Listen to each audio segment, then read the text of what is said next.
theyeshiva.net. Good morning, everybody. We're up to page Tes, the second paragraph, and middle of the page, below, lower part of the page, it starts Vihine.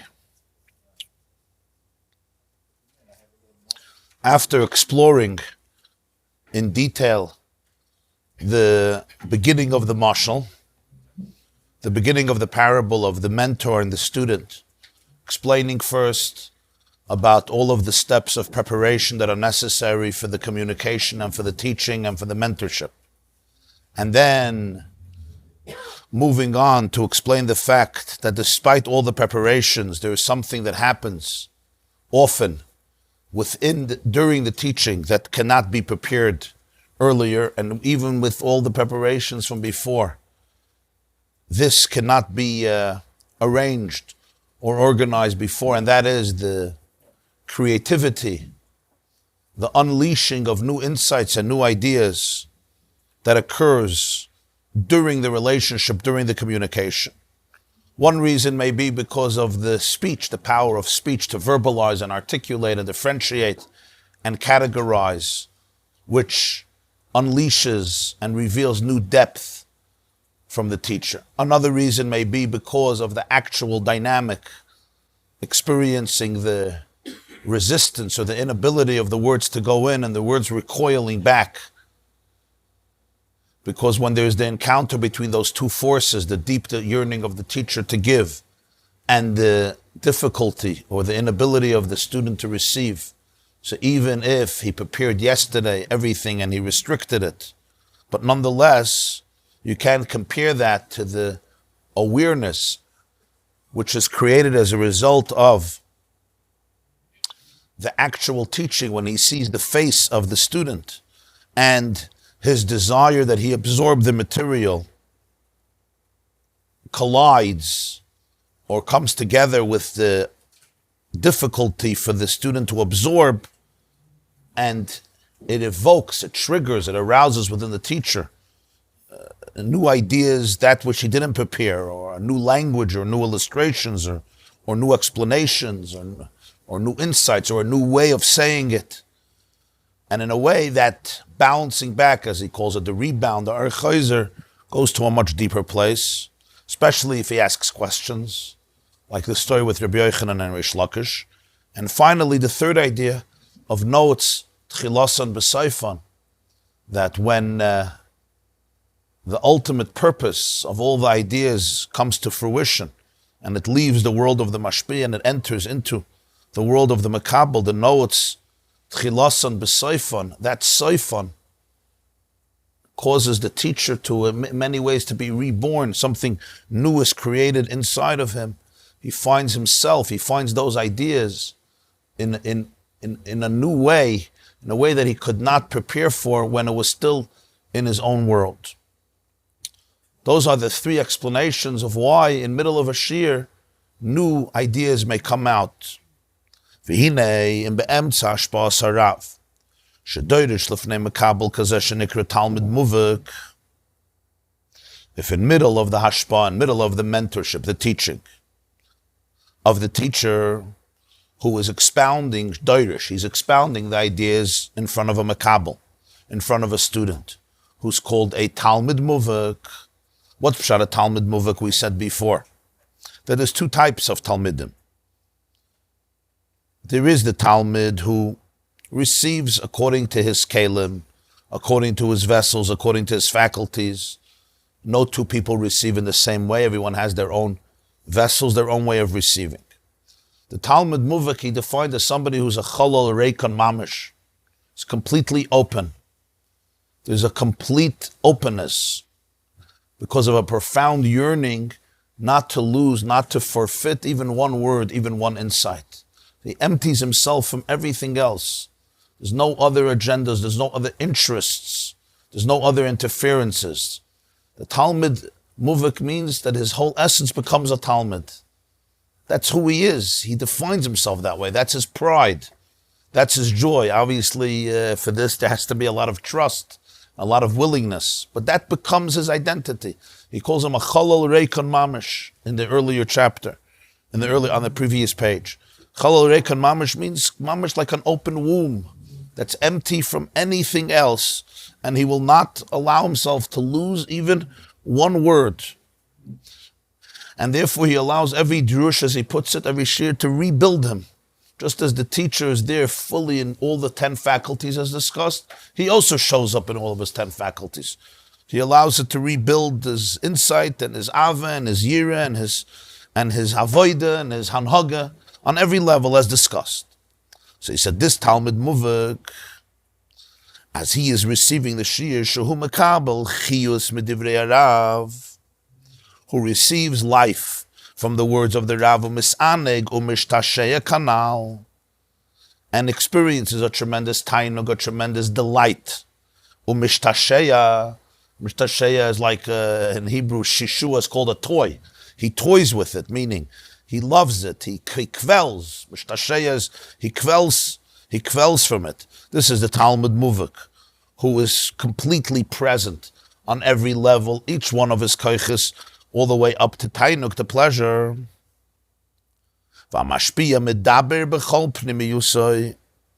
The teacher also is communicating with his whole pnimiyas, the mind and the heart, everything. And in the middle of this hashpa, middle of this flow, middle of this encounter, nofla mashpia svara yoiser amuka v'chadasha, be'ena roich yoiser nala, misvara hagduma v'azdura loy b'machshavta, ayidei shleimus shal moichin hakoidmim k'niskalel. And in the middle of this hashpa, this, what we described before, actually happens. A svara, an idea, an insight, falls in. It doesn't fall in from outside, it falls in from inside. But it falls into the mashpia, into his mind, a whole new svara, much deeper, and completely new, relative to the earlier ideas that were organized in his mind, which he was planning to teach. As we discussed, sometimes the insight that comes in the middle is not just new relatively, but it could be a leap, a quantum leap from what was previously in his mind, as discussed earlier. This may happen. Was the expression that was used in the Kabbalah about what happens with the Shiva de Nechemta, right? That in the Shlosh of the Puranissa, the Moichin HaKoidmim became complete, so the new Moichin are developing, the Moichin of Atik. That's the Lashon. In the Mashal, what it means here is that if the teacher didn't prepare well, this whole process is not going to be relevant. It's not going to happen. From the teacher's perspective, when he prepared fully. He went through all the stages of the Yud and the Hey and the Vav and the Hey, the Klal and the Prat for himself, the Klal and the Prat for his student, Azra, Vayisapra, Hechina, V'gam Chakra, then Vayomer La'adam. In other words, the Moichin, the insight, the level of awareness, the cognitive faculties, he tried all his best. It should be as wholesome as possible, according to his capability, obviously. There's always room for growth and perfection, and a year later, perhaps it would be better. But from wherever he is, he was not lazy, he was not indifferent, he was not trying to avoid work. He was completely present.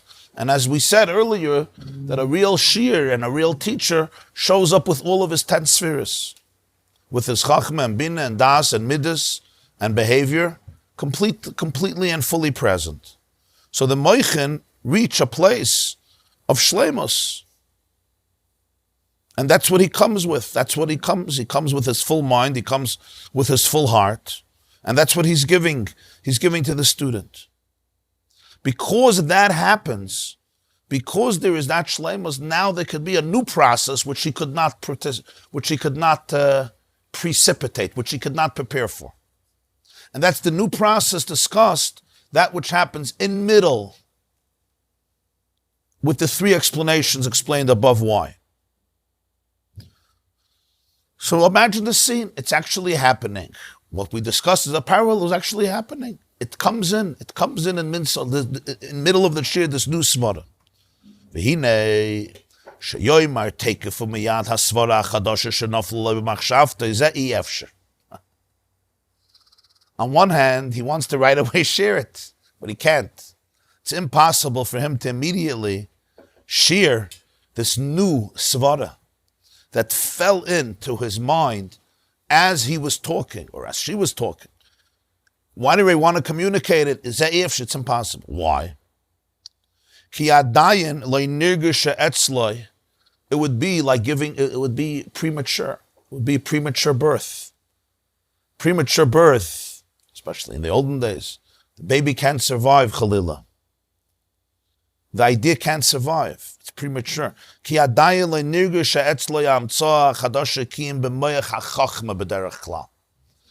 the Hamtzah means like the new invention, the new insight, is only felt in the brain of Chachma, in that brain. He didn't even have a chance to what? Yeah, to process it, to differentiate it in thought, even for himself, forget for the other person. As he's teaching this epiphany, this insight, he knows it's something new. He feels it, he experiences it. But to say it now will just diffuse it, it'll kill it. It's mamish premature, you just have a nekuda. That's what Chachma is. In other words, even in himself, it's felt in the Moech HaChachma, which is that brain that experiences an epiphany. It's like that It's a nekuda, it's a seminal point. It's mamish like a seed of life. But a seed of life needs a lot of time and skill and different components to be able to develop. Microscopically, in that sperm, you have a gewaldic amount. You have almost everything, but you need that time and space to develop it. Kiyadua. Yeah. Right. In that new insight. Kiyadua, as it's known, shebeskiri klolis, whenever there's a general scanning, meaning whenever you capture the full picture in a general way, yesh adayin chshash hatoyas atzma. There is still the caution, the concern of self-deception. Sheyesh kama havrokos. People have a lot of havrokos. Havrokos comes from the word barak, which means a lightning. Like, you know, that the bulb goes off in your brain, like literally a lightning. The light gets turned on. That's what havraka means. Havraka means in Yiddish, it's called an einfall. A blitz. Yeah, literally. It's like this sudden havraka. It's a chap. Like a chap is called havraka. So there could still be, in that state, there could be a lot of deception because there's many different insights people have. Afterwards, when they start specifying it, when they start differentiating it and getting into details, what happens? You start clarifying. So then, nidachim legamri, they completely get rejected. You know how many epiphanies the people have? It's an insight. Then you say, wait. Let me put it under the the microscope. Let me put it under the flashlight. Even let's look. Let's specify. Let's start developing it. And then you see it's garbage. It's worthless. It's worthless. It's not. It's premature. Ke'inyan, the mashal I just gave a few moments ago, wasn't it? Ke'inyan tipper she'eino higenes she'einu ru'uya lahazriya she'nifla talagamri. The example would be a tipper, which is a sperm, a seed of life. She'eino higenes. From a general perspective, before a person differentiates, it seems like, a child, an embryo can be developed from this, but it's eino higenes. It's not in that league. Eino ru'uya lahazriya. It's not suitable for whatever biological reason to be able to take root. Lahazriya means to be able, like a seed that's going to be able to actually produce. Shenifla talagamri. It gets spit out completely. Spit out either on a very practical level, on a physical level. It can be absorbed by the feminine counterpart, or spit out in the sense that the body knows right away that there's nothing that the egg can do with this. The egg knows that, this fertilizer is not going to take root. It's just nothing can happen from this. So this is even with himself. You can't go to town with every Einfall, with every Avraka. Not every Avraka is going to win you the Nobel Prize. And even less than the Nobel Prize. Not with every insight. Ooh, I got it. Well, wait. Let's get into the pratim, and then it may be completely rejected. Certainly to say it to a student, this is certainly impossible. To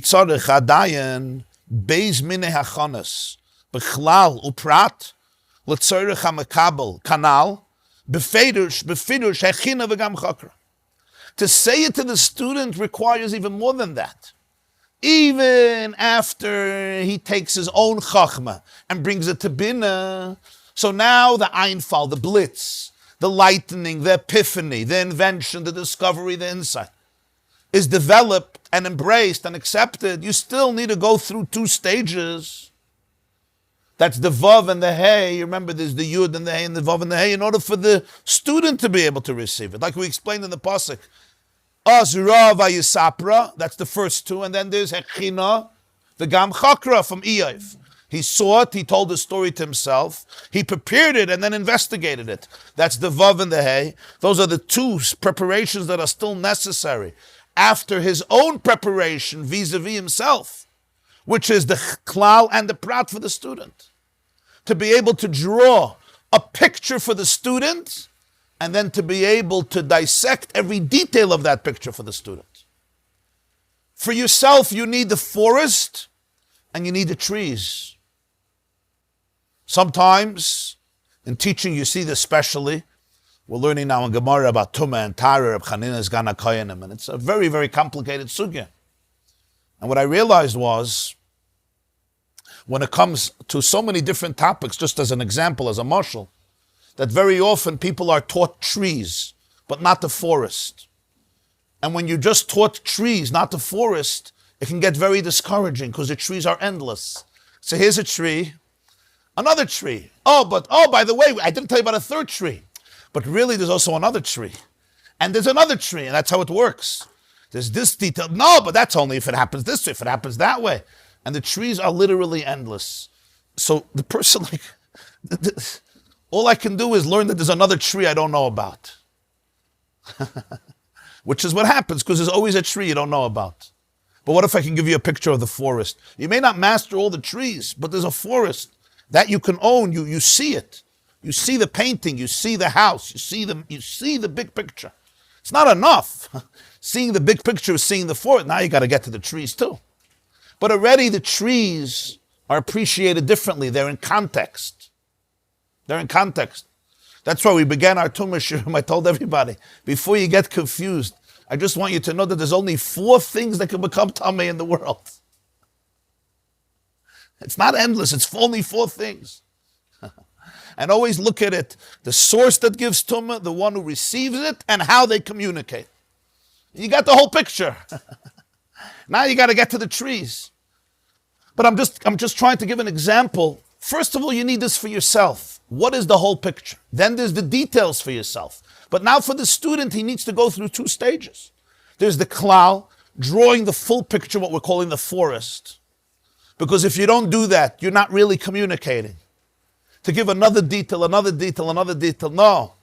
You need to draw a picture for the child or the student or the disciple or the pupil. And by the way, we're using here words Rav and Talmud, but it's true in every type of communication. Whenever you want to present something on any level, give me the picture, that full picture. But just a picture is big and beautiful and grand. Now you have to go min haklal el haprat. From the klal to the prat. Because just giving a student the full picture, you didn't give the real thing yet. You gave the context, you gave the introduction, you gave the foundation, you gave the ability for him or her to feel that they own it, they walk away with something. But now you have to go from the klal to the prat. So even for the teacher himself, after he has a blitz, what's the word when the lightning, what do they call it? A brainstorm, yeah. A flash. So the word flash is the word barak. What happens when it's pitch dark outside? There's no light, literally. You're in a forest somewhere, it's pouring. And then there's a lightning.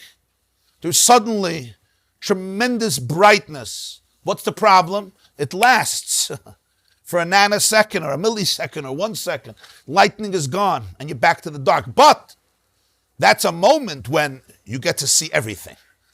And the light is so powerful, the electricity voltage is so powerful that the brightness of that moment can't be surpassed. Well, I shouldn't say can't be surpassed, but it's extraordinary. It's extraordinarily powerful. That's what happens in Chochmah. It's like when that flash happens, it can't get clearer. It cannot get clearer. You know what I'm talking about? Huh? It's like an epiphany. It can't get clearer. But 5 seconds later, it's gone. It's gone. Now you need avodah number 2, from the klal to the prat. What will often happen here is you'll say, the seed was a seed, but it can't go any further. Can't go anywhere. There was a great epiphany. It's not going anywhere. No children are being born from this. No companies are being created. I'm not becoming a multimillionaire overnight from this. Maybe next night, but not tonight. You have to throw out a chiddush, but not prematurely. You don't spit out a seed prematurely. You need 9 months. And you need the feminine nurture to absorb it. It's not spittable out. It's not ready. It's not going to do anything. There's nothing, you're not going to go anywhere with it. If you dissect every single thing you have. Okay, you may want help in dissecting. I want to set a church so that he has 100 good ideas. He has 100 ideas a day, and 3 of them are good. Not bad. One of them was the tank. They made fun of it. But it took a long time before the military could have fixed that concept and understanding. So I think this may be... Yeah. So Eisenhower said Churchill has how many good ideas a day? 100 good ideas, 100 ideas, and 3 of them are good. Right. So he may want a chavrusa to work out the chachma. That's fine. But to write a paper on it, to give a shiur, to give an authoritative presentation is premature. You may want to converse your chachma with somebody, fine. But not... Like in a business or in a family or something, it's nice to have a time when you just, everybody, we're going to just brainstorm for 10 minutes. Yeah. Right. But nobody's going to invest $10 million in the idea yet, right? And how many times does a husband come home, I have an idea. And what does your wife say? Go dreaming, go to Shul.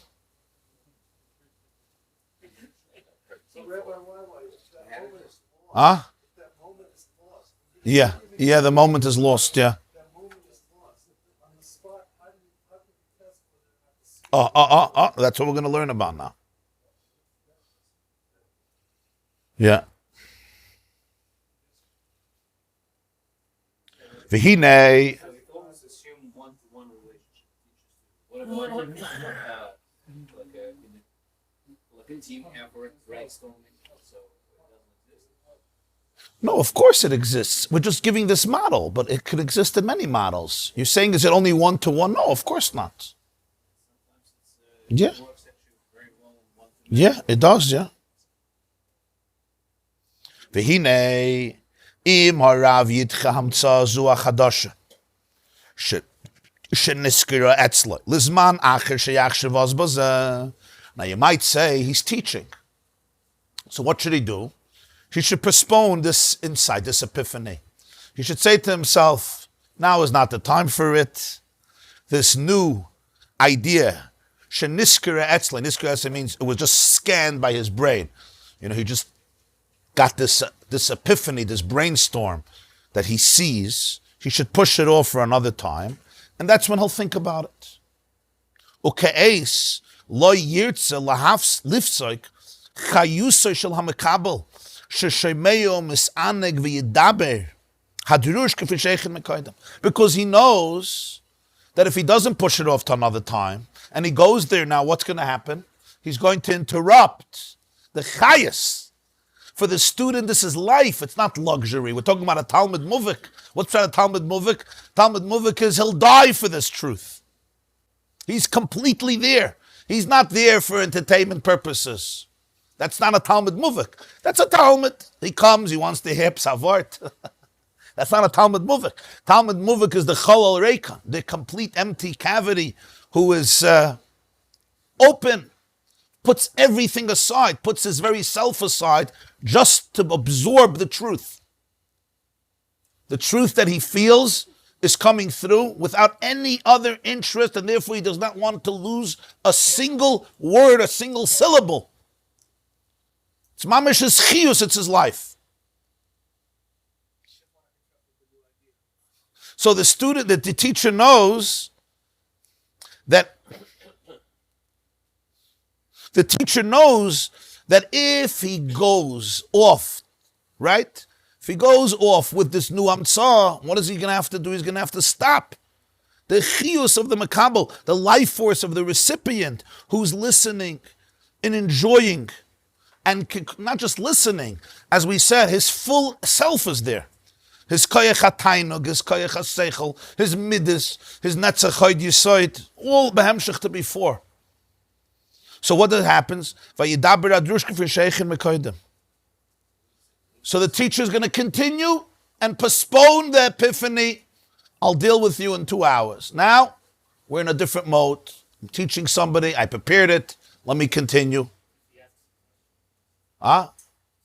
Right, so if he asks a question, he wants to answer. But what if that question unleashes a whole new thing? Right, but it's premature. If it's just a question that's not bringing out a whole new amtsah, may bring out a new sentence, a new insight, fine. But sometimes we're talking what he's put before, amtsah chadasha be'ein aroich. In other words, it's completely on a different league, completely in a different realm. And he himself didn't formulate it. It's just too raw. He doesn't have what to answer yet. He doesn't know if it's true, b'chlal. He could be stop confusing himself and everybody else. First, he has to do work with himself. After he does work with himself, he got to figure out now how to present it. And there's 4 stages he has to go through. Klal, prat for himself, klal, prat for the student. So what happens? It can be, she'achar kach later, כשירצה לזכור על Eisa הסברה, והמצוא שנזכר אצלי במוחי לחשוב בזה, תסעלם ממנו לגמרי ותשכח ממנו. This is what happens. He's going to try to remind himself, and he's sure it's there. It's gone, forever. You could say Kaddish. It's lost. It's only gone. Things that it's only gone. What happens? It's sacred because of Torah before he threw it through. That he forgot the idea, yeah.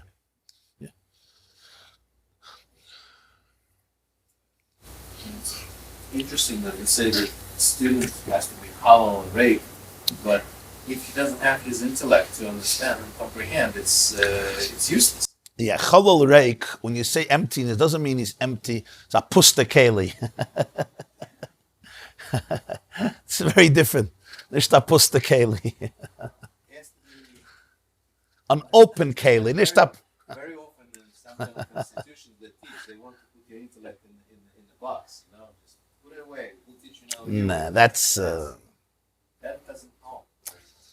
Yeah, this is not a form of this is not a cult. I'm not talking about a cult. It's like brainwashing, the best brainwashing. Yeah, no.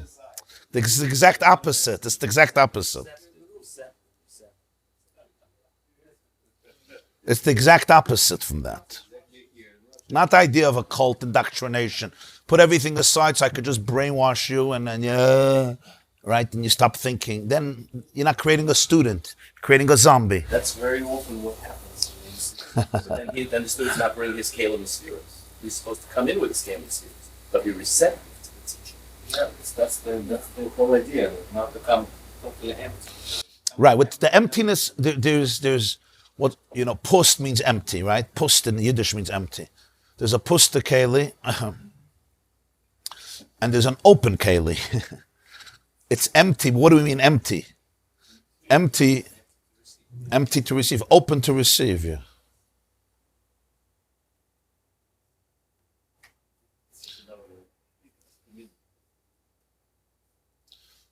The Rogatchover Gaon used to say that the hardest day for him is Shabbos. Why? Because he couldn't write. A whole week, he would write constantly, would write very often. And he was a tremendous Baal Hamtzah, tremendous ideas. You could see from his writing, literally every line. He's a new Hamtzah, it's very hard to understand anything. So he said, Shabbos is the hardest day, can't write. So it comes into his brain, and he has no way of holding on to it. So if it would be one idea, 2 ideas, 5 ideas, you're like, wait till Motzei Shabbos. But if it's non-stop, literally 24 hours a day, he said the hardest day for him is Shabbos. So what happens here is, when he wants to remember that svara, Tis'alam memenu legamri, it will be completely concealed, v'sishachach memenu will be forgotten. Why? So you say, well, that's how it is. There's a reason for it. Ki kol gilui oir, shenigla me'hamoyer, v'loi motza keli lis yashiv bo, tivoy lekolol b'mekoyre. We all know the experience, but the definition of it is given here, the depth of it. Every giluyoy, every revelation of light, which comes out, which is revealed from the Ma'or means the source, the luminary, like the Ma'or Hagadol. But it doesn't find a keli, it doesn't find a vessel where to settle. Its nature is to go back and be subsumed and consumed and included in its source. The Ma'or unleashes a revelation. If it finds a keli where to settle, it can settle. The keli captures it and abducts it and seals the lid, and I have it. But if I don't find a keli where it can settle, it goes back. It goes back to its source. Okay, so but here's what happens. But when it goes back in what we call Or Chayzer, the rebound, the light that returns, it goes back to a deeper place in its source. Because the principle is that Or Chayzer goes back to Kadmusai. Lekadmusai means to its original state. It's even higher and more concealed than it was initially before it came out. That's why the language that's used in Sifrei HaKabbalah or Sifrei Chassidus is not Chayzer L'Tchilasai, it's Chayzer L'Kadmusai. What's the difference? When you say he goes back to the beginning, Chayzer L'Tchilasai, it represents the Saif Shebe'elyon, the bottom part of the source of the Elyon. It's from the more external part of the Koyach HaMaskil. Koyach HaMaskil is that space from where Chachma comes. The Maskil, the source of Chachma, where the epiphanies come from. The Koyach of Ashpa. But when it goes up in a way of Or Chayzer, Nis'ala b'pnimiyas shel Koyach HaMaskil. It is sublimated into the core, into the pnimius of the Koyach HaMaskil, shu mitzad hadveikus shaboy l'mekoyre, which comes mitzad its dveikus, its connection, its alignment with its source. Shalachein Amr Razal. That's why the Gemara says in Yuma, Kasha atika mechadata. The old is more difficult than the new. Once it came out of the source, and it didn't find a keli. And now when it goes back up, it's like the rebound, the Or Chayzer, it goes back into a deeper place in the Kadmus. Not just Chayzer l'Tchilasai, Chayzer l'Kadmusai. Which is why you're never able to destroy it. Just Right. trying. Yeah. It doesn't happen. You will not get it. To get that, the old is much harder than getting the new. There'll be new insights, but you want that, it's fafalin. And it's very frustrating. If it ever happened to you, you know how frustrating it is. It's like, I just had it. You had nothing. It had you. It had you, and it's gone. You say it's because it's not noyetz? It wasn't etched? Yeah, that's true, yeah. It was not etched in the keli. No, but I'm saying, if there was his prior statement, Oh, no tchilasim b'soifa. it wasn't noyetz. Yeah. I wouldn't say lost, but just it's very difficult to access. Right, lost to my consciousness. Lost to my consciousness. Yeah. No, he's saying that if the teacher tells himself, let me continue the class, and I'm going to deal with this new insight later because I don't want to stop the flow and the chayus of the student and the tainug of the student. So I'll get back to it later. What could happen is when he wants to remember later the insight, it's gone, it's forgotten. And the reason for that is, although we see it, but the reason for that is, whenever there's a gilui oyer from the moyer and it doesn't find a keli, the nature is that it goes back to the mucker. It has to be concretized. From oyer into keli. From oyer it has to become keli. And making from oyer keli is a radical transformation. It's also a brutal transformation. Oyer is more geschmack than keli. Light is not limited. Light is elusive. Light is nebulous. Light is infinite. The speed of light is 186,000 miles per second. Oyer is great. Oyer is not a particle. It's not a wave. It's a particle. It's a wave. Because oyer has that property, it's much less tangible. Even I'm talking physical light. And physical light is always a metaphor for spiritual light. But even in physical light, you see this. Keli is always concretization. The famous Ramban, Hishbati eschem benois Yerushalayim, right? Im ta'iri v'im ta'iriri es ha'ava adshe techpots. In Shir Hashirim, so the Ramban says, you have to take the ava and turn it into a chayfetz, into an object. You have to objectify, what's the word? Concretize. You have to take the ava adshe techpots, turn it into a chayfetz. A chayfetz is an object. Why? Because love on its own is very powerful. There's nothing as powerful, but it's a force. It's a tremendous, powerful force, but it can dissipate. It's like the lightning. At that moment, there's nothing more powerful, but there's no techpots. So whenever oyer comes out from the makar, it searches for a keli. If it finds a keli that grasps it, it's in. Not like it wasn't the source, but as much as the keli can get. And then you can work with the keli. You can expand the keli more and more. If there's no keli, what happens? It goes back up, and it goes back up with much greater speed and alacrity than it went down. And it's chayzer likadmusay. Likadmusay means not just chayzer litchilosay. It doesn't just go back to the place where it was. Because the place where it was the soif sheba elyon. It was the lower part of the koyach hamaskil, which was already on its way down. It was ready to trickle from the subconscious to the conscious. Because koyach hamaskil is the place of awareness, but that place of awareness we have no access to. How much awareness is there in the soul? Infinite. How much awareness do we get? Once in a while, you get an insight that trickles down from the koyach hamaskil into chachma, and that's the aha. Where did it come from? Yesterday it wasn't there. Where did it come from? You're walking in the street, boom, you got it. You're sitting on the couch, you got it. Brainstorm. What happened? It was there. But a window opens up from the unconscious to the conscious. That's called from koyach hamaskil to chachma.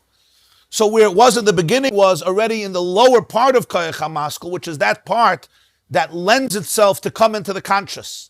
Now when it flies back up on the rebound, it's chayzer lekadmusay. It goes to the kadmus of koyach hamaskil, to the primordial, highest parts of koyach hamaskil. So the Gemara says, Kasha tikim echadata.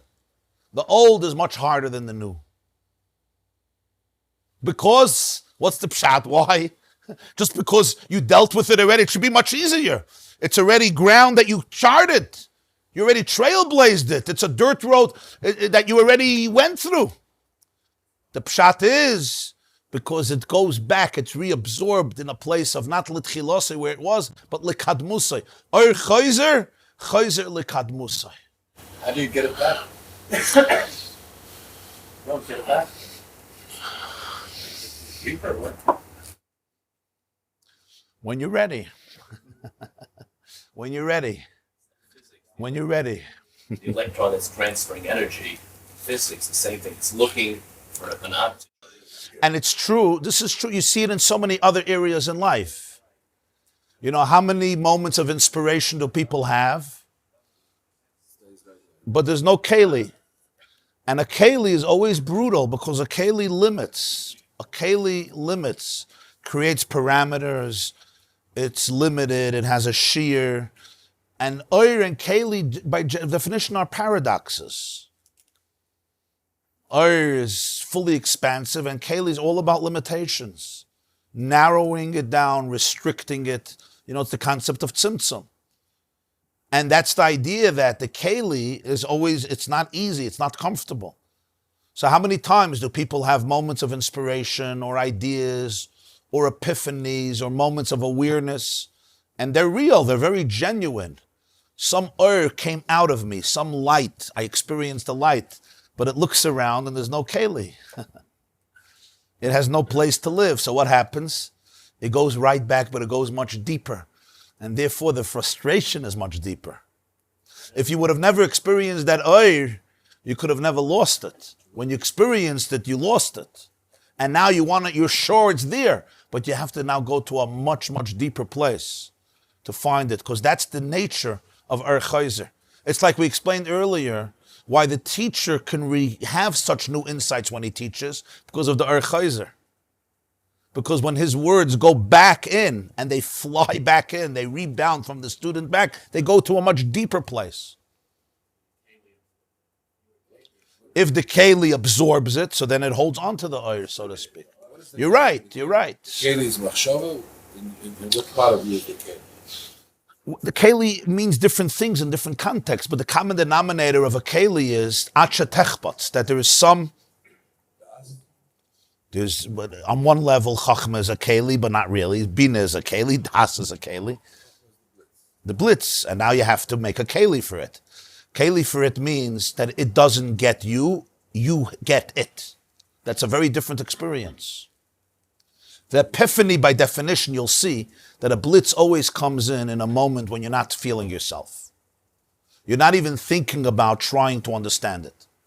That's always, you'll never have a moment of chachma when you are present with different thoughts. Chachma always happens in a moment of bittul, koyach ma. You may not realize it, but that moment when the epiphany came in, you were completely glued to this subject. And that's why it could come into you, because you're in empty space. But when you resurface yourself, when you come back to the surface, it's going to be gone. So now you have to structure it within your own structure, within your own faculties. That's what bina is. You just said something very, very important, very, very impactful. You said that that's part of what's happening with the teacher, what he said before in explanation number 2. Number 2, the Chayzer. The teacher says something and it rebounds back to the student. That becomes his Chozer, which then comes to a higher place and arouses this or something. But that's a very, very important point for the following reason. Because in the Maamar, I learned from my Rabbeim, I learned from my friends. There may be a real depth to that Maamar that we're first appreciating, meaning from the teacher and from my friends, I learned from when they taught me, from what they showed me, from what they told me. But what I learned from the Talmidim is not what they then said over. I looked and so on. I learned from the process of the rejection, of the recoiling. Yeah. So Yoser Mikulam it's qualitatively. Yeah, exactly. Not a concrete learning they got from Right. it. It's exactly the opposite. Right. It's in the Orchos there. Yeah. So Yoser Mikulam is Yeah. a different. Yeah. That the Talmud brings forth Yoser Mikulam, a different qualitative light. I mentioned that. Yeah. Then if the Rav has the knowledge and experience, then he has keli to. Yeah, Rish Lakish asked the questions, yeah. And sometimes, as I said, I think earlier in our previous year, questions don't necessarily mean verbal questions. Sometimes it's a facial expression. It's also a question. You know, sometimes those are the deepest questions. It's like, I'm so confused, I don't even have what to ask. You know, sometimes you ask the crowd, does anybody have anything to ask?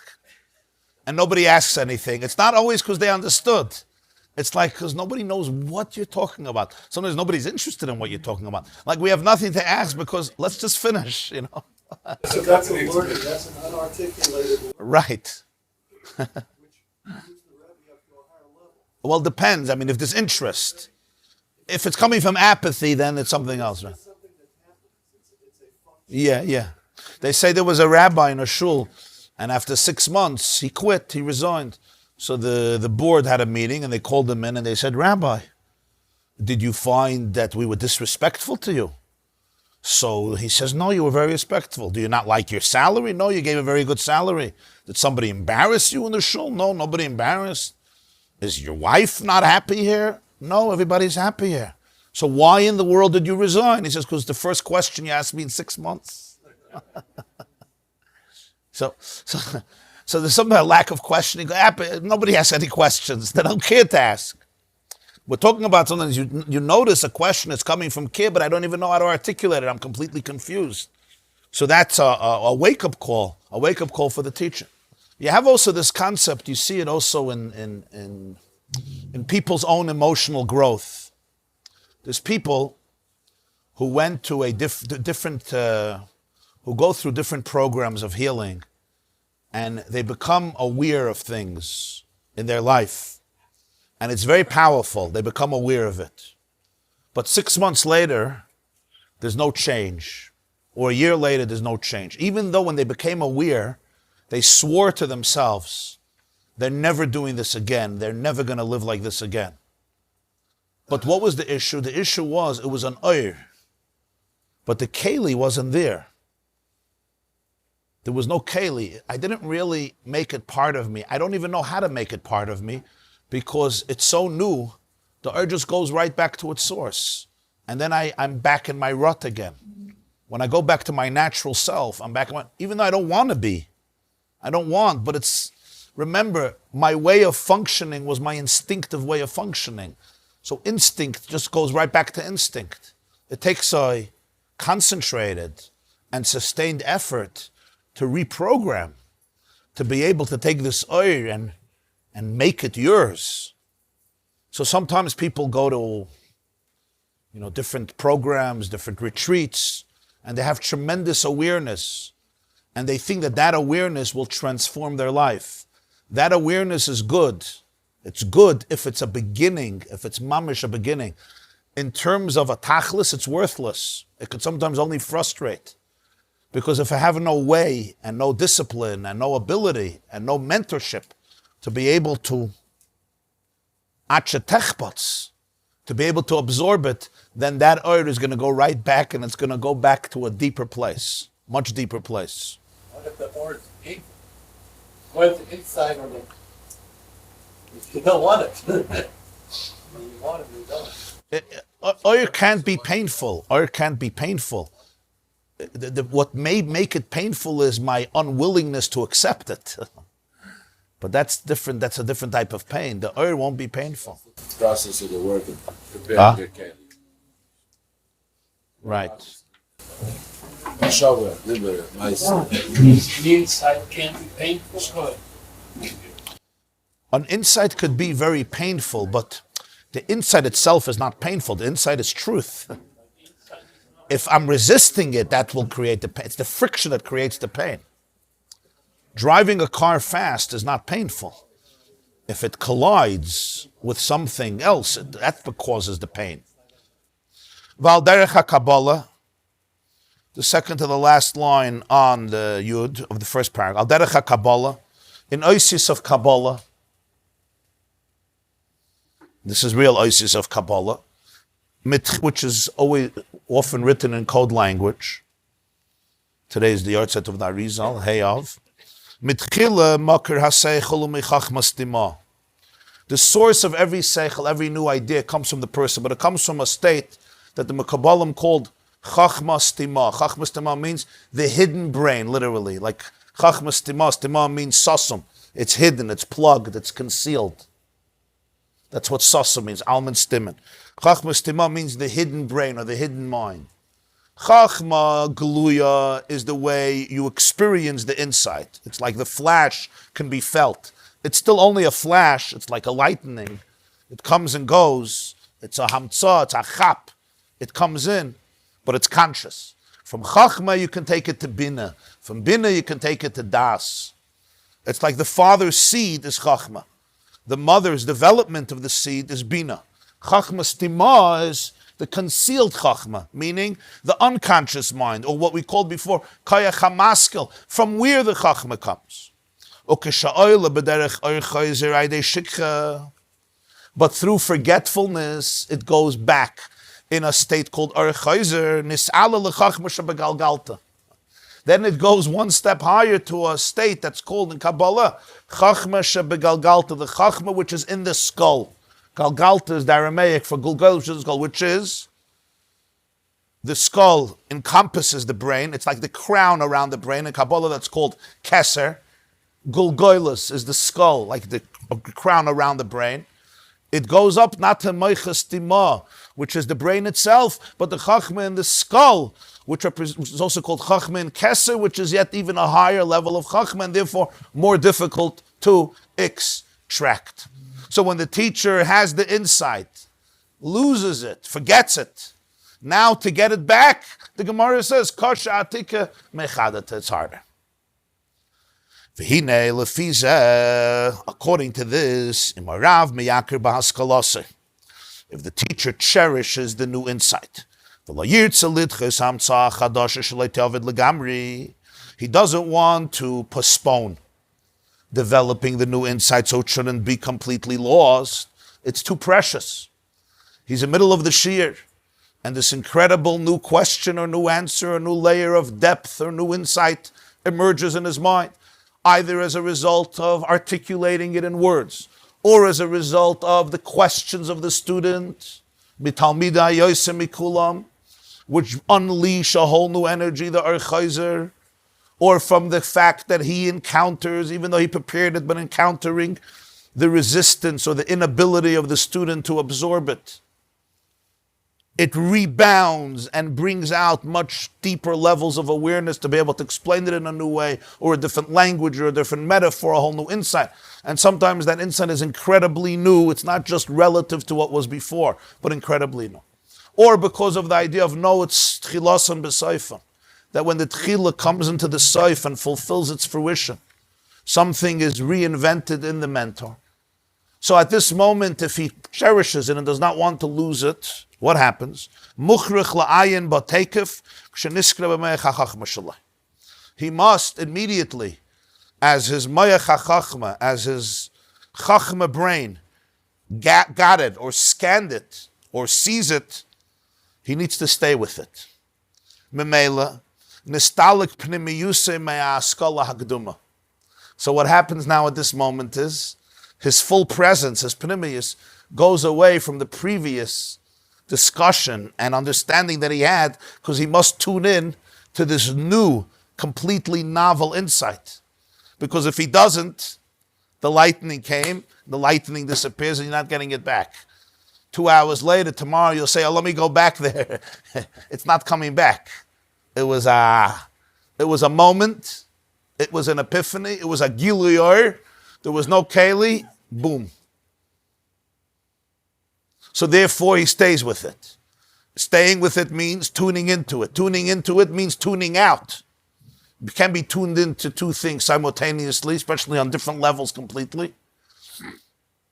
Our machshav, our thought, can only be occupied by one item, which is why when you change your thoughts, you often change reality, your reality, because thoughts are thoughts. So either my thoughts are obsessing with this, or my thoughts are busy with this. So he takes away his attention from the haskala hagduma, from the previous seichel, from the previous level of awareness, and he's not present there anymore. And the deeper he delves into the new insight, his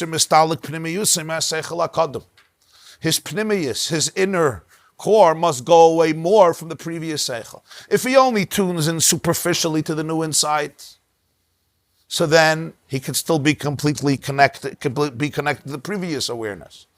But the more he goes in, deeper and deeper, into the new insight, the more he moves away from the previous state of mind.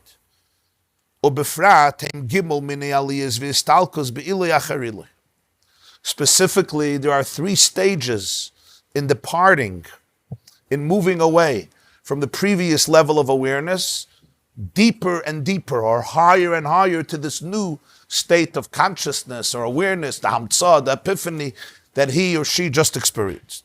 Keneged gimel moichin chachma bin adas. They correspond to the three regions of the brain or the three dimensions of cognition known as chachma, bina, and das. Kimitchila, in the beginning, kshamtzah hachadash adayin iskeres beklolusa, b'maya chachmasa meirachai. In the beginning of the process, when the new hamtzah, the new epiphany, the new hamtzah means like invention. Literally, hamtzah comes from the word mitzia. You find something, it's like a mitzia. This new finding that his mind experienced is still niskeres. It's still scanned. Again, skira means like a scanner, right? It's still scanned. Biklalusa, in a general way, with the brain of chachma meirachik from a distance. And what do we mean from a distance? In the state of chachma, it's still a distant, it's still so general, it's not differentiated, you don't really grasp it. Adayin efshe, at this stage, it's still possible. Sheyedaber harav chachmosai hagduma kamay shesidim etchila lashpiyah latalmud. He could still continue the pattern that he prepared. He doesn't have to run away yet. He could still share the previous wisdom which he organized. He may have organized it for a day, for a week, for a month, for a year. That which he organized to be mashpiyah to his Talmud in this shir, he can share it. He just had this boom. Okay, I had a boom, but in this state, it's not going to be the same.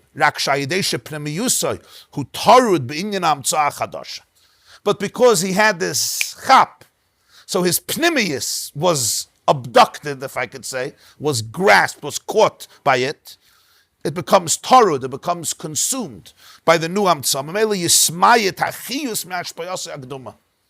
If you'll be sensitive, you'll notice that the level of vitality, the chiyus, was diminished a little bit because part of his attention and his curiosity and his inquisitiveness was taken into this new hamtzah that he had. He could still continue, but there's going to be a level of intensity and focus that is diminished. Kiyadua, as it's known. It's very interesting words now. Eine doima im mashpia doirish v'chol pnimi yusei ba'ashpa im ksho doirish medaber min asofa lechutz o b'pnimi yis hamachshava hu kosher la'askola acheres. You hear the words? You can't compare when a mashpia, a mentor, a teacher, speaks, is darshaning, and his whole pnimius is in that moment. His whole presence, his full pnimius, his full inside is present, or he's speaking, but it's only min asafa l'chutz. He's a mouthpiece. The lips are moving, but his pnimius, a machshava, he's elsewhere. Today we call it texting while you're talking to somebody. That's the most vivid manifestation. But these days they didn't yet have texting. And the one on the outside, I mean, people usually feel it. Children always feel it, right? You're talking to somebody, you may be looking at them, but you're just not there. You're not there.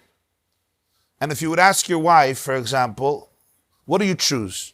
You choose to spend together 4 hours, but I'm not going to be here. You'll talk to me, but I'm going to be somewhere else. Or 5 minutes, but I'll be fully present. Fully present. Or with your child, or with your grandchild. It's a completely different situation. When you're present with your full pnimius, or you're saying words, you may be even looking at the person, but your inside is consumed. You're somewhere else. Your machshava, your pnimius machshava. Obviously, on some level, you have to be thinking about it because you're here, but it may just be instinctive and external. You already know, you know the process. But the pnimius of your machshava, you're connected to a different haskalah. There's a lashon from the Chazal, a very famous expression. Pischuli, Hashem says, Pischuli kechudei shal machat, vani eftach lechem kepischei shal ulam. Open up for me, an opening, a door. Chudei shal machat. Chudei shal machat is the point of the needle. Chud is the point of the needle, which is the eye of the needle, which is, how large is that opening? What type of hole can it make? Not a very big hole. Hashem says, Pischuli kechudoi shel machat. There's another Girsa in Medrash over there in Shir Hashirim, Churoi shel machat. Churoi is not the eye of the needle, it's the hole of the needle, the hole through which you pull through the thread. It's a little larger, but it's not very big. It's a little hole. Churoi shel machat, Chudoi shel machat. There's an explanation why he did the two Girsas. V'ani aftach lachem, and I'll open for you kepischei shel ulam. Like the doors going into the ulam, which was the corridor between one section of the Beis HaMikdash, the Azara and the Heichel, and it actually didn't have doors. It was open. So if you open up for me the opening like the eye of a needle, I'll open an opening kepischei shel ulam, which was a huge opening. So the Baruchel of Mezhebush, the Rebbe Baruchel of Mezhebush, who was a grandson of the Baal Shem Tov, he has a sefer called Butzina Dinahoira, which means a pillar of light. So I saw in Parshas Balak, he writes, it says, Matoivu Alecha Yaakov, Mishkaneisecha Yisrael. Bilam says, how good are the tents of Yaakov, the dwelling places of Yisrael.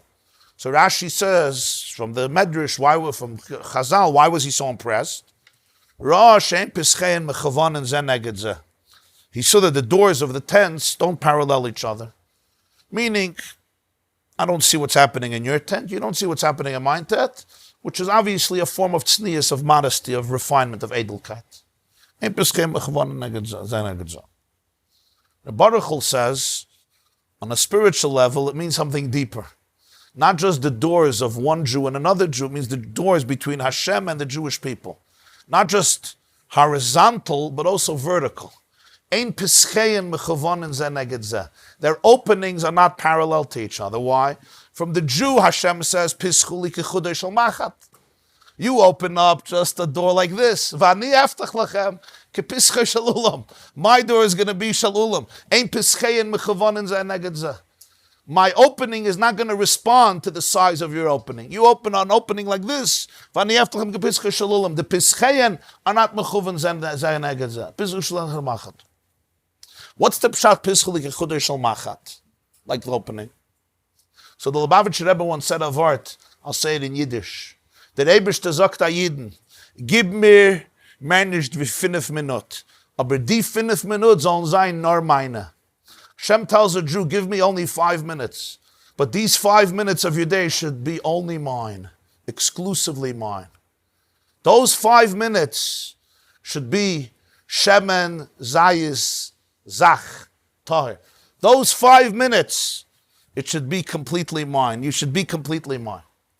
You have a nekuda where somebody could spend a lot of time with somebody else, but they're not present. And then you have sometimes, you're there for a short time, but you're there with your nefesh, ruach, neshama, chaya, yechidah, with your brain, with your heart, with your soul. You may not have more than 5 minutes, but those 5 minutes are you there. It's a different experience. You could be with somebody for 7 hours every day, but you're not there. You could be with somebody for 1 minute, and it's a life changer. Why? Because you were there, you were present. Maybe chudei shel machat, but it was a chudei shel machat. There was a real opening. Kol doidi doifek pischili. That's where the Chazal say it. Pischili. So you have this also in teaching. You have a teacher. He's teaching. You're doing it for 20 years. You're doing it for 30 years. You're doing it for 10 years. Right? It's routine. You get up. He already knows the Shia. He's been teaching it. He knows the everything is clear. So it's almost like you could become like a mouthpiece. You can't compare it to somebody who's teaching and their whole pnimius is there. It's nowhere else. It's completely there. There's complete focus. There's complete pnimius, complete presence. Like you said, in all the 10 spheres. Your mind and your heart and your pleasure, your hands and your feet, every dimension. And of course, the main thing is the brain. The machshava is completely there. You can't compare it.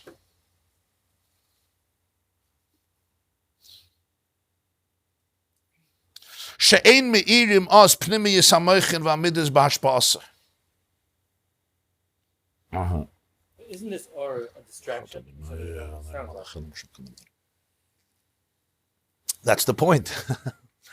A real distraction to the point that it takes him away from it. And there's 3 levels. Chachma bin adas. When you have the experience of Chachma, he could still be somewhat present, but not fully.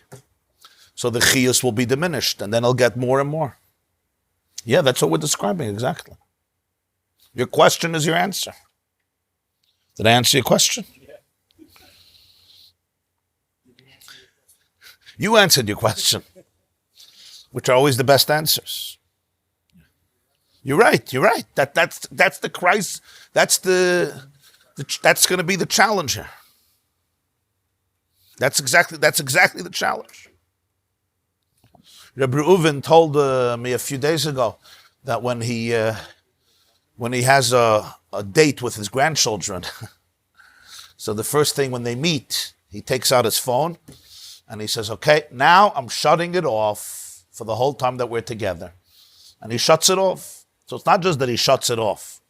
He makes a point to show them that he's shutting it off. And he says it changes the entire quality of the encounter because the children could show up much more emotionally because they know that grandpa showed up emotionally. And it's a very simple thing, but it's a very important thing. People come home at night, 5 o'clock, 6 o'clock, 7, 8 o'clock. They sit down to dinner with the phone. You're not supposed to do that. You have to shut it. Not vibrate. Chas v'shalom. Vibrate is just a trick. You have to take it, put it on off, put it in a drawer, so you don't even have the nisayon. We say al tevyeinu l'dei nisayon. Don't keep it on your pants shut off, because then any second, chayze v'neir. Especially the phantom brain still hears vibrations even on Shabbos. You know that, right? So in the middle of dinner, you're going to hear somebody calling you. It's off, but it's not negeya. So you're going to have to check. Put it away in a drawer. When you're with your children in the evening, your wife in the evening, whoever you are in the evening, there's nothing else going on. You're present. And don't worry, the real estate deal that you're afraid you're going to lose from the text that came in 7:30, the guy won't sell it between 7:30 and 10:30. The $25 million building won't be sold those 3 hours.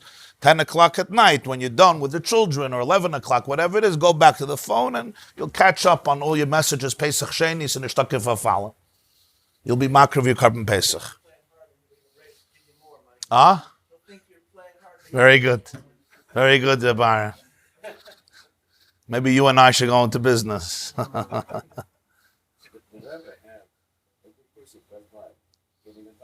Yeah, MS, yeah. It's not about time. It's about presence. It's about presence. Yeah. And the truth is, for Shalom Bayis, also marriages, it's incredible. You go on a walk with your spouse, don't take your phone with you. If you need it for an emergency, maybe you could take it, but do not. The moment you take it, it's already a distraction. There was once a couple, so they came for therapy. They had an issue.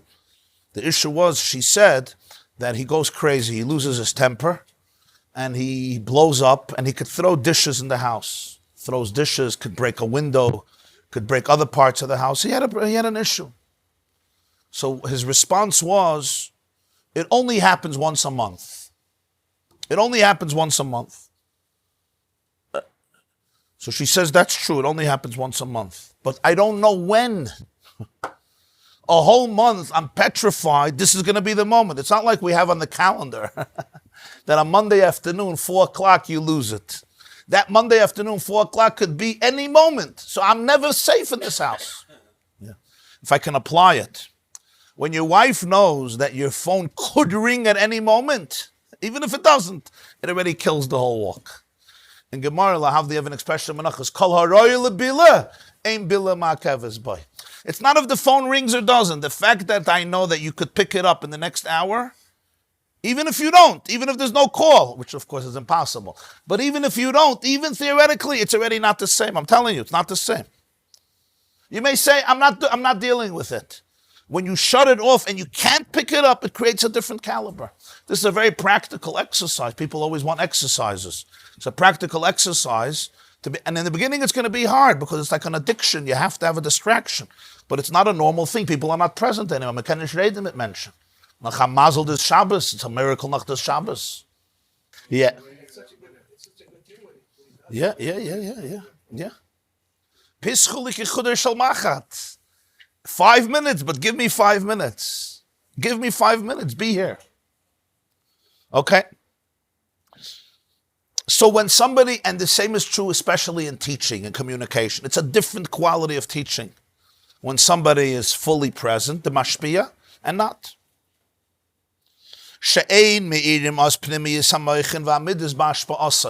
What does it mean, min asafa l'chutz, external? It means that the inner mind and the inner heart are not present. Your inner midas, your inner core, your inner identity, your inner awareness, it's not present. The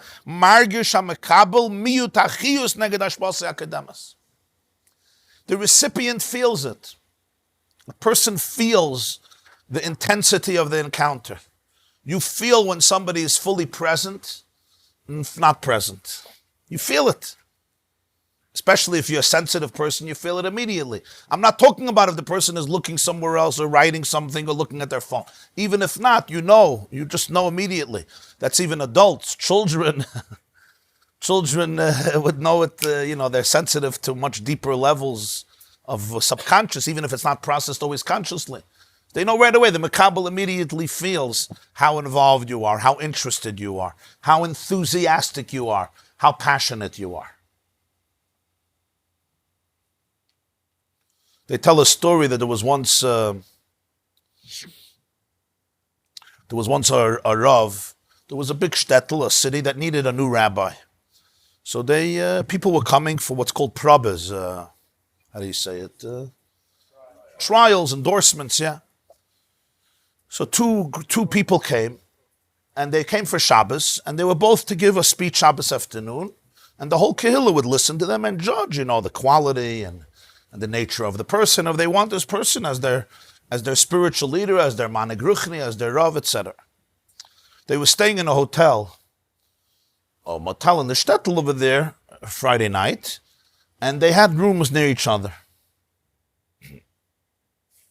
One of the rabbanim was a big Talmid Chacham. He was a really great scholar. The other one was more flowery, he was theatrical, but there was not much substance there. He knew how to make a shobda. The first one was really a psam, a real mensch. But pnimiyas, bechitzonias, there was a lot there. He knew it's a huge kehillah and it's a huge opportunity. So this big Talmid Chacham, Friday night, after the meal, he paced back and forth in his hotel room, reviewing the whole speech from beginning to end, right? We spoke about Yud and Hey and Vav and Hey. He reviewed the whole thing, literally acting it out. His neighbor, the Amaretz, or the one who was more ignorant, I should say, wasn't yet sure what he's going to say, but he was never sure what he's going to say because he was just theatrical. But suddenly, through the wall, he hears. So he puts his ear and he can hear the drasha, Amachaya. The guy goes through the whole speech, and he hears it all. He says, this is brilliant. The next morning, he goes over to the Rosh HaKol, to the other community. He says, listen, it's really not fair, the competition here. Everybody knows that the first Rav is a huge Talmid Chacham. And the moment he speaks, if I go after him, he's going to put me to shame. Because he's a different level of scholar. But in terms of people's skills, I'm much better in this. So do me a favor, put me up first. And then it'll just give me a better chance, they're not going to compare me to him, I'll be independent. He says, yeah, you're right. Puts him up first. The man opens his mouth, repeats verbatim everything he heard last night. The whole thing was stolen, plagiarized. A ganef, the whole thing. Every joke, every story, every incident, the beginning, the middle, the end, the conclusion. Word for word, he stole from him. But he heard last night, he was listening a whole night.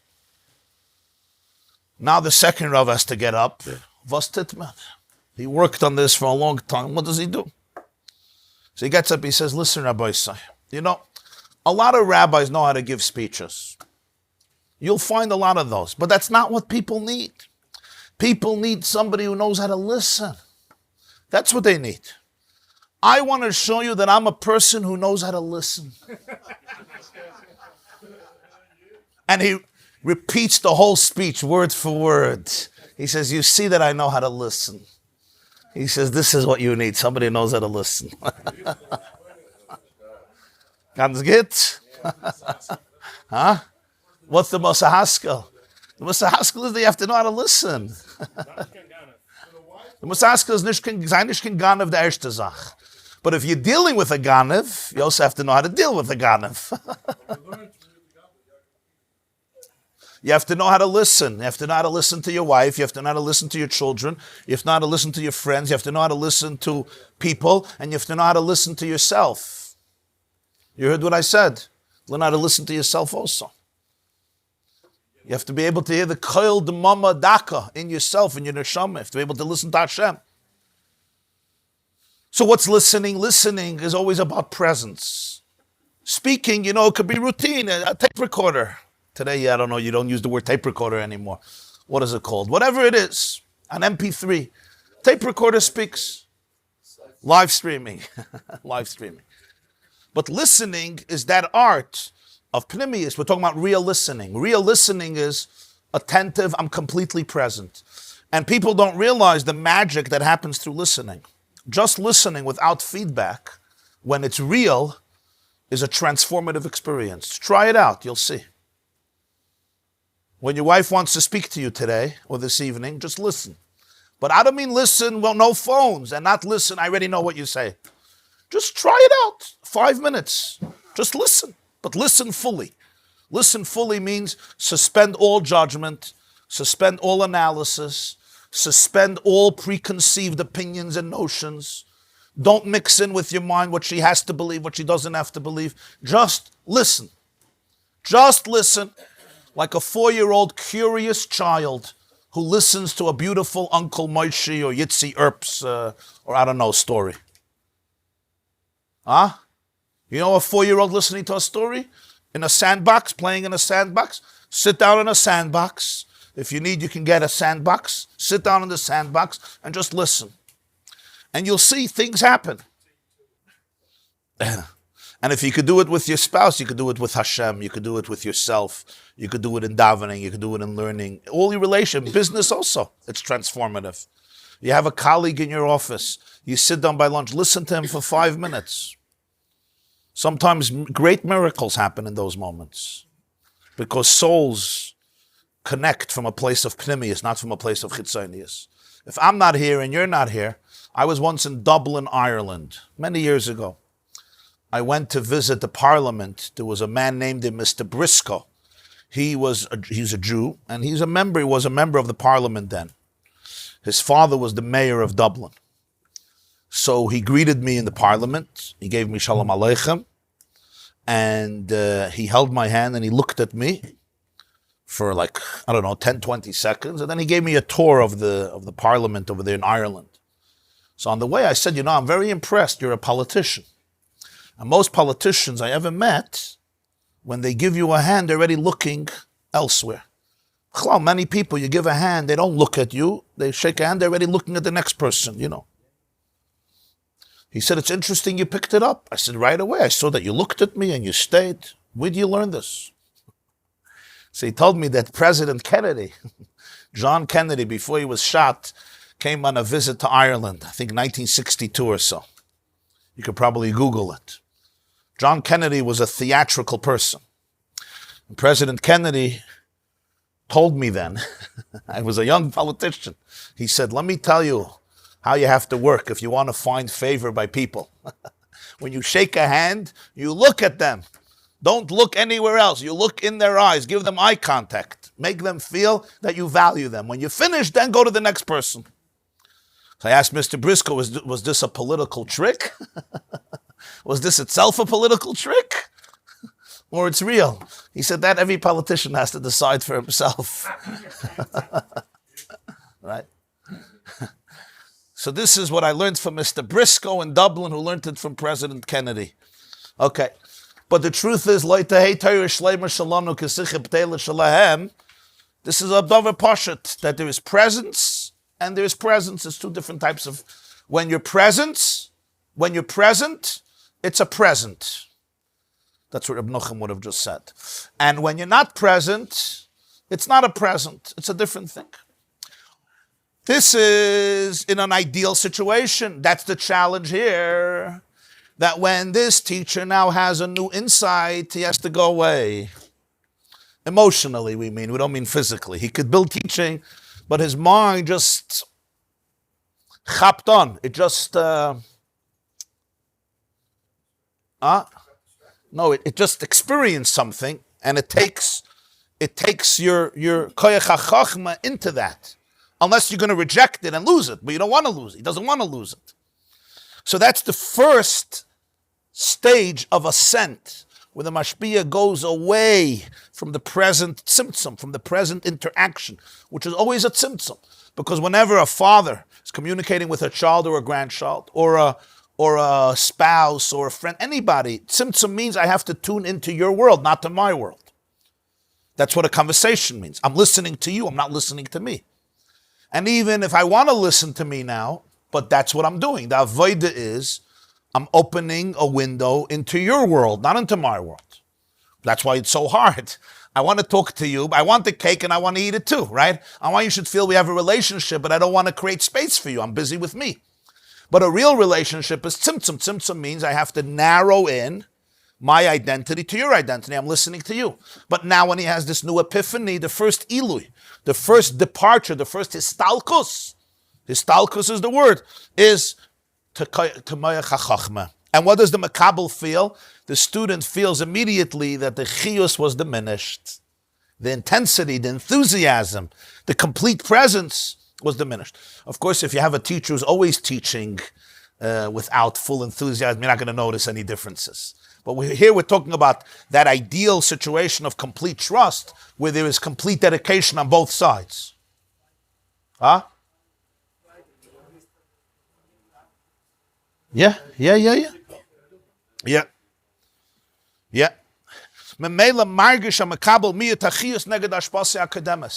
Relative to what happened 10 minutes ago in the previous Hashmah, he feels that the level of chiyus went down. That's stage one.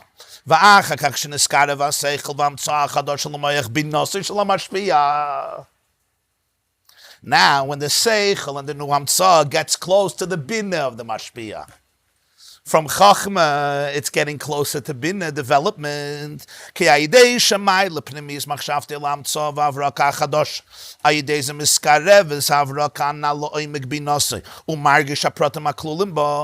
Because by allowing himself to be captured by the new idea and bringing his machshava to the new blitz, to the new brainstorm, so it got him, he allows himself to absorb it. Now it gets closer to binah, meaning it takes root.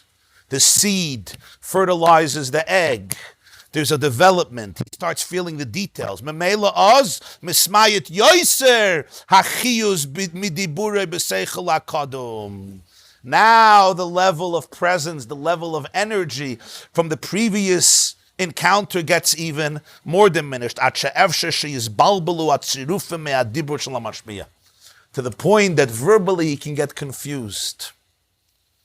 The tzirufim means configurations, can get confused.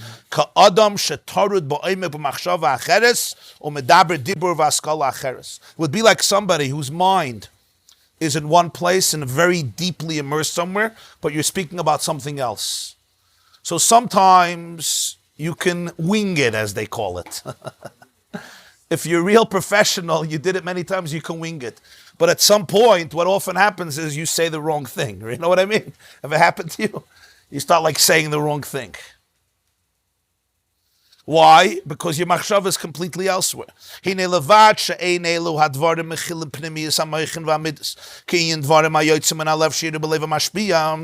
This is stage two. It's not only that these words won't contain your core. It won't be dvarim hayotzim min halev because you're not there. That's stage one. That the words are more shallow, they're more empty. They don't have your full presence. That's in stage one when he went to Chachma. But now, even the externalities become confused. It's not just it's missing my full heart. Even the outside, the layer, the words can often get confused. Why? Because he went up yet a second stage. Because he had to go up not only to Mayach HaChachma, but the new idea entered Mayach HaBinah, which mamish consumes him in a much deeper place. And therefore, it's not just I have this new chap, so I have to tune into it, and I have to tune out from the intensity of the communication. But now it's even more. The bina means it captures the details of my brain. It's analytical. So when bina, the new idea comes into bina, it distracts me yet much deeper from the original communication, to the point that even if I know it and I know it by heart and I could wing it, but sometimes those words can just get confused and I say the wrong thing and the wrong combinations and sirufim.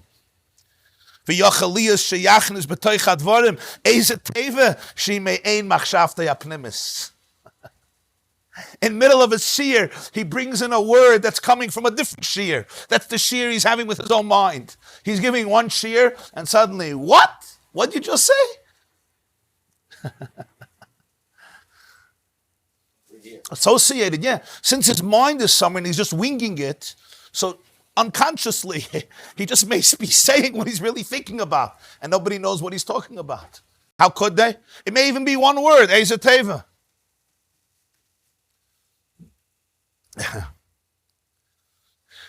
Here's a little cute personal story.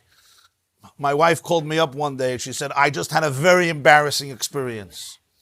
We were dating and we were getting engaged soon, but it was still private, and it happened to be Yud Shvat. Yud Shvat is the yard site of the previous Lubavitcher Rebbe, Rabbi Yosef Yitzchak Schneerson. She was teaching in a Chabad school called Beis Rivka, a big school. She had a big class. She was teaching. And we were dating then a lot. We spent a lot of time, meetings, talking.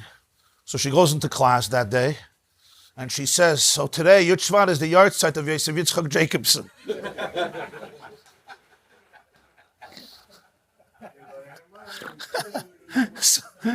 So she calls me, this is so embarrassing. They're going to know. I said, don't worry. Nobody will know the difference. You said her last name wrong. First name you got right. Fine. I said, I'm flattered by the compliment.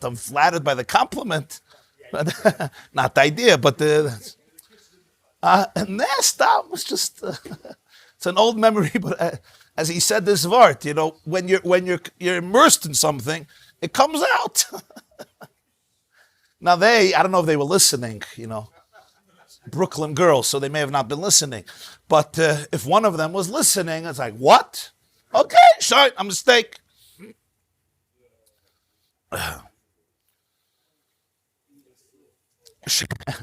For Yochelius sheyachnus b'toich hadvarim Eisa Teva she me'ein machshavtei hapnimis she'ena sheyeches kol l'diburi achitzoni shemedab ma'sheichim etchila kanal, completely irrelevant to the external words from what he prepared. Umemela nasai dezei etzel hamakabel miyut achiyos b'yoser.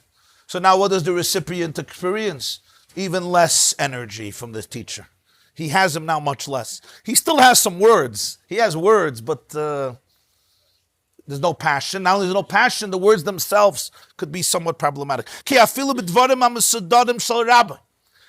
even in a good day, in the words that are organized and structured, how much toil and effort does he need to reach the das, the real understanding of his Rebbe? Now, even when his Rebbe is fully present, on the highest levels that we discussed, what a real teacher is, what a real Rebbe is, what a real mentor is, even then, the Makabel can't just sit and Knack and Semechkes eat sunflower seeds. That's not a Talmud, that's not a Rebbe. That's a different level of communication. We're talking here, the Rebbe is fully there. A real Talmud is an inyan of Mesiras Nefesh. To become completely empty and open, I don't mean Mesiras Nefesh physically, but mentally. It's a complete dedication. So even in the best of days, he has to work very, very hard. It's Yigia Atzuma, he says. But now, it's a whole different experience because the words are not even organized because his teacher's not there. He's somewhere else. He was abducted. he went elsewhere by this new Amtsah. So that's in stage B. Stage B. So stage one of the hisalus, of the ascending from the present to a new place is in Chachma. A new insight came in, you have to open up your Chachma to it. But over there, it's just an intuitive moment, so you could still continue to wing it fine. You're just not fully present with your whole chiyus. On the second level already, it's a much higher and more drastic departure when the new insight is already entering and trickling down from Chachma to Binah. The departure is yet greater, which only creates the introduction for the third departure, which will be explored in the future. Have a wonderful day. Shalom Aleichem, Rebbe Avram. It's an honor to have you. Rosh Yeshiva of Skokie is with us. Rosh Yeshiva of the Skokie Yeshiva. Ken, sehr gut. Mashu melamed nimtza behalimud. Ja, sag's gut. Katzichem lagid kacha. Hasefer meid al hatoichen shel hasefer. Huh?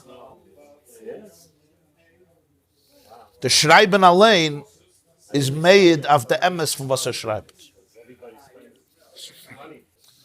Das Pnimi is the Convention, ist doch keine Falschkeit. Wir können das nicht gefunden, das. Kein Agsames, man liked nicht, man neigt sich nicht. Emes, Pnimi ist. Man darf sich naden und man darf megasam sein, aber man hat nicht der Ein Sof. כשיש תפיסה אמיתית, לא צריכים להגזים, weil man darf nicht Meure haben. Man darf sich nicht naden. זה בסדר. אם אתה חושש או אתה מכיר בתת הכרה שאין לך כלום, אתה צריך ליצור הרבה דברים והרבה דמיונות. אם אתה יודע שבסופו של דבר זה בסדר, gar nicht Meure haben. Gar nicht Meure haben. Der hat Meure, wenn ich habe kein Chayes, ich habe keine Slavos, ich habe kein Madreges, ich habe kein Schleimus, ich habe kein das. Macht man sich ein ganzes Leben. Ona Hashem Eishirna, so als der Chilek. This class is brought to you by theyeshiva.net. Please help us continue the classes. Make even a small contribution at www.theyeshiva.net/donate.